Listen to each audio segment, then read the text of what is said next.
Hello. Hi, how are you? Good. How are you, Lisa? So good to see you again. Good to see you too, friend. How's it going? It's going. That's like loaded question of 2020. How's it going? It's like we're finally, I feel like, getting out of the habit of saying it's good, like because it's not. Like it's not good for most people, and it's just different for everyone It, else. it is different. That's true. It is different. Yeah. Well, tell us a little bit about yourself, what you do, your business, and where you're located. Hi, I am Lisa, and I live in South Orange, New Jersey, and my business is Mrs. Meshugga, and I am an apparel, accessories, home goods company. And I work out of my home. I also have a brick and mortar. I'm part of a cooperative called the General Store Cooperative in Maplewood, New Jersey, where I sell locally themed merchandise called Love Where You Live. And Yeah. that, Super sweet. So do you do screen printing? Do you do hand lettering stuff? Tell us like the gamut of what you so I actually. do I do a bunch of different things. Most of my designs are my hand lettering, but digital, and those are printed through transfers, vinyl, screen printing, depending on the item, what it is. I do some hand lettering. That's more of my custom stuff, not so much, the shirts and stuff anymore. But all our designs are mine exclusively and come from right here in South Orange, New Jersey. Yeah, it's so sweet. So how did you get started doing this? Tell us a little bit about what inspired you to do it. Also, how if this is your only hustle or do you have other jobs too? Well, my other job is I'm a mom of three kids who typically are in school, but now are at home in school. Talk about a job. So that is a big part. This used to be my main hustle, and now that kind of thing. Yeah. Yeah. But so I started making shirts one year. I have twins who are now almost 10 years old, and they were, I think, 2 or 3. And I couldn't find any Hanukkah shirts for them in Target. And I came home and I was so annoyed. And I had a silhouette printer, and I had only ever cut paper for invitations, party decor. And I'm like, I had the starter kit, and it came with vinyl. So I'm like, I'm going to make some Hanukkah shirts. Yes, And girl. I made these shirts, and they said, "You spin me right round Oh my with the gosh. dreidels." And I do it every year. It's still one of my best selling. It is my best selling design of all time. And Amazing. almost every holiday season, it's in the top 2 of my Oh. best sellers. So I took a picture of them, and my husband put it on Facebook, was like, "Screw you, Target. You don't have anything, for us." Amazing. And like 2 hours later, I had over 35 messages with Oh my. people asking me if they could get the shirts. And it was like 2 days before Hanukkah. So I was like, okay. And Oh my gosh. I went to H&M the next day, and I bought all these shirts, and I made them as fast as I could. And then like a few weeks later, a friend of mine wanted to place an order, and she goes, "I'm only ordering from your Etsy shop." And I'm like, "I don't have an Etsy shop." And she's Yeah. like, "Exactly." Uh, So she kind of you're like, forced me okay. to open an Etsy shop to place her order. Oh my And God. that was that. Isn't that so funny? You are not the first person to say they were making something and then all of a sudden they got flooded with orders and they realized that they started a business. It's like I said this in another interview, but that's the most, I don't know if gratifying is the word, but like it's just so aligned. Like it's happening already. Like there's a Yeah. need and it's being filled, and you didn't even have to do much to announce it or do anything. It was like, it was one of those things. I had worked with my parents in their business, and my kids I had twins that were like so little, and I kind of decided, I was like, this wasn't my path in life, and I was just going to take a breath Yeah. and go, stay home with the kids. And 6 months later, I started this business. I've always like been a maker and a crafter, and like, Yeah. like I sold jewelry for a minute and this and that. And this kind of just was this thing where everything aligned. And then Yeah. for so many years, my business was like, very like Etsy, custom birthday shirts, personalized. Um, and then I actually got into hand lettering and calligraphy, Mm-hmm. and at the same time started in the cooperative, which wasn't a brick and mortar at the Yeah. time. It was pop-ups and a website, and everything kind of aligned, and I learned how to digitally do these things. And kind of was able to move my business from custom to like, this is my line, here's what, here's what you can buy in the store, order the size and not be custom. I still do custom from time to time, but generally I've moved away from that now. I love that so much because I think that if people have like an idea for a business or whatever, it can feel so big and so overwhelming. Especially if you're a creative person, just because we have a million ideas in our heads all the time. Mm-hmm. But to have like little bits of things come into place and fit in your life as they go is perfect. Like that's exactly how it should be, unless there's a need and you learn how to fill that and you figure it out as you go. But like, it's just the best, most organic way, I feel like, to grow things within yourself and with your business, to just take each challenge and learn the skill to do that thing. And then it just is amazing. Mm-hmm. You never know, like when you're learning something new, you think you're learning it for like a specific thing. Like the hand lettering was like, I was looking for something to do in the summer when we're at the beach, like something I could do and be around everybody. And then that became like really this big jumping off point for the next stage of my business, which opened all these other doors.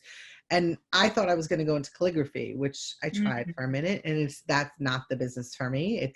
I found it was not for me. It's a great business, but not for me. And it allowed me to figure that out and focus this a little bit more.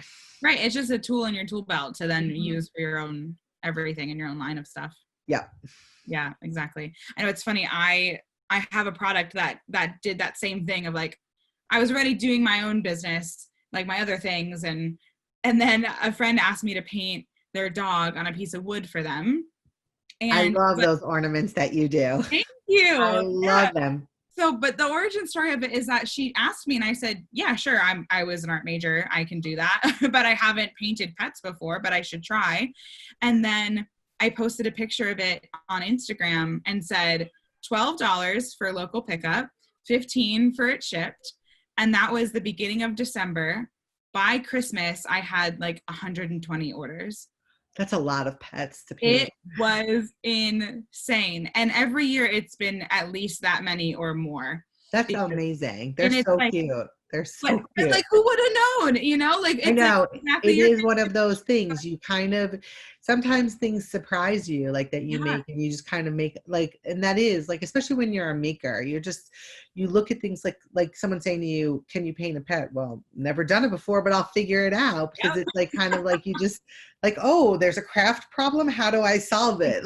Exactly. That's like the funnest part for me about being not only an entrepreneur, but like a creative entrepreneur, is like, how many problems can I solve in a creative way? And I think that's why I take on big things like doing an online market with over 40 vendors within 2 weeks time. Like, because I'm like, oh, how much can I get done in this time? And how can I make this like the prettiest and like the best experience for people? And, I think that there's different kinds of creatives though. Like maybe not everyone wants to take on all those big challenges and they stick to what's in their wheelhouse, and that's what they do, and that's fine. But it's just so cool to meet other people that have similar backstories to their life. Makes me feel not alone or like I'm doing something crazy. But so what is your favorite part about owning your business and running what you've got going here? It really is. There's two things. It's one thing like that when you make something and then other people want to buy it, and then like for me, wear it or put it in their home. Like I still like when I see someone else, like even if I've like given something as a gift to a friend and I see them like post a picture of their kid and I'm like, oh, they're wearing my shirt. It always makes me so happy. And to me, that's just part of like the connection you get from being in business, whether, like before I had my brick and mortar, making connections with people like you and customers at sales. And now when fortunately we're not currently open, but when the store is open, like being with the other people in my retail cooperative and our customers, our regulars that come in, and hearing like what people like and what they respond to and what they're looking for. Or my kid wore your shirt to school and 2 other kids had it on, and I love it. It really just like fills my heart. And I still like find it amazing that people want to buy things that I make. Like I've been at it for 8 years and I still feel that way. It's not funny. I know it's such a weird like imposter syndrome habit that we have to get out of our brains. Yep. Like, no, I've heard that if you don't have imposter syndrome, then you're doing it wrong. Well, then I guess we're doing it right. Seriously though, but it's funny because, thinking about like, you make something that people wear every day, like shirts and stuff that's like such a necessity, like in your life, and people having a connection and knowing where it came from is like such a new concept, I feel like, for our society, where we're so used to fast fashion and cheap fashion and stuff that's just like, what's the word? Consumable. Like, it's just like, you don't even think about it because you wear it out and then it's gone. But like, yeah, having stuff like what you make and having it be something for your home or for your wardrobe that like, exactly where it came from is like the coolest thing, because it's like such a connection to people that we're totally lacking in this world. yeah. And I'm really lucky that the community I live in, South Orange and Maplewood, people really are super into shopping local and local Yeah. pride and supporting local businesses and local makers. And they really like, I feel like the community really like embrace what I do. And it's just a really nice feeling. And Awesome. when you like it, that gave me kind of the strength that like, okay, I can do this in my little corner of the world, and I can do it in the larger part of the world too. That's the best. Oh, that's so cool. So tell us some advice that you have for people who either want to start a business or want to just make their creative hustle their main thing. What's some advice you have? So it's kind of like we were talking before. Yeah. It's like when you see that like fork in the road, that opportunity, take it. Yeah. So when you get 30 orders for a shirt, don't be like, I don't have time for this. Mm-hmm. If you really want to pursue a creative career, you've got to make time for it so that you can make it your full-time hustle. And it's a hard decision to make, and it's a big decision to make. Yep. And it takes a lot of planning, and it takes a lot of like a little bit of jumping off a cliff. And if you taking those little steps of like one item and you're going to sell this for this amount of time can really show you what you're capable of. And also those people who buy those first 35 items, most of them are going to be your customers for life. Yeah. A lot of them are going to be your friends and your family, or the friends of friends that saw your stuff. Mm-hmm. And now you have this extra connection to them. And those people, like those have become my base customers, and also like my focus group and my, cheerleaders and my best marketers, and really like very important connection to me. Like as like friends now. So. Yeah, exactly. I know all of that. Yes, I agree.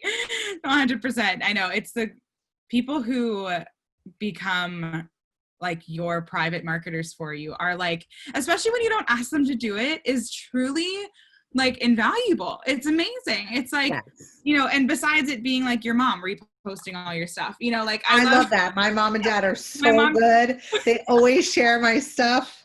They're the best. But yes, when it's like people who didn't make you, it feels even better. Yeah, it's exactly when you finally reach outside of that initial like circle of people, it's like, oh my gosh, I'm actually doing it. Yes, definitely. When it's when you get that first sale and you're like, I don't even have any friends in common with this person on Facebook. Exactly. That's how I felt about running these markets. Like last time when I did this in April, and this time there's a couple people that I'm like, oh my gosh, I don't even know you. That's awesome. The best. It's so cool. I love it. So you were saying before, you're a mom of 3. And so how has your business pivoted? You kind of covered it already, but you went from a brick and mortar to now mainly online, but tell us more about that journey for you. So I definitely had a pivot. I had different plans for expansion this year into different markets for brick and mortar. And now I'm focusing my energy back onto online.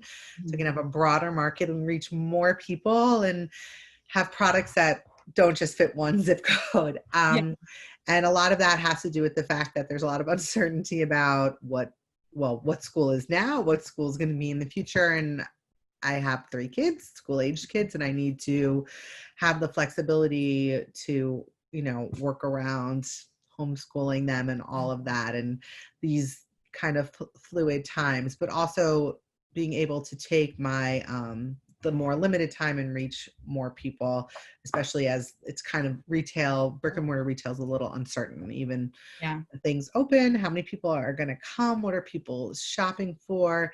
Right. So I'm not abandoning brick and mortar in any way, Yeah. but just focusing a lot of my energy and people who work with me, their energy towards Yeah. the website. Right. Yeah, that's the thing, right? Like there's a market coming up that I've been asked to be a vendor at, and they're actually offering it for free for people to be a part of it because of just reopening everything, and they have no guarantee that people are going to come. And it's like, okay, so if people come, like, what are they going to even want to buy? Like in this, like what, like, how do you respond? You know, are people just going to be like, I just need retail therapy, I'm just going to get stuff, you know, or do you sell stuff that's like still related to what we're going through? You know, it's such a weird It time. is a weird time. And, it's also like for me, I struggled a little bit because everybody is affected by what's going on in some way or another now. And like, I feel like, yes, I make clothing, but it's like a little silly. It's frivolous, like, Yeah. but then I realized, this is part of life and we need to go on and we just need to figure out how we go on. And I'm actually really lucky that I have this like studio in my basement that I can work out of, and I can bring my production actually closer to home, which is something that I'm really focused on as much as everything, not only made in America, but like Yeah. as local as humanly possible. Right. I can do that. And I feel very lucky that Yeah. I can. Yeah. I know. I feel the same way. I'm very grateful. It's a wild time. Yeah. So that's why I'm excited to support everyone and artists like you, and kind of just connect the dots as much as I can for everyone.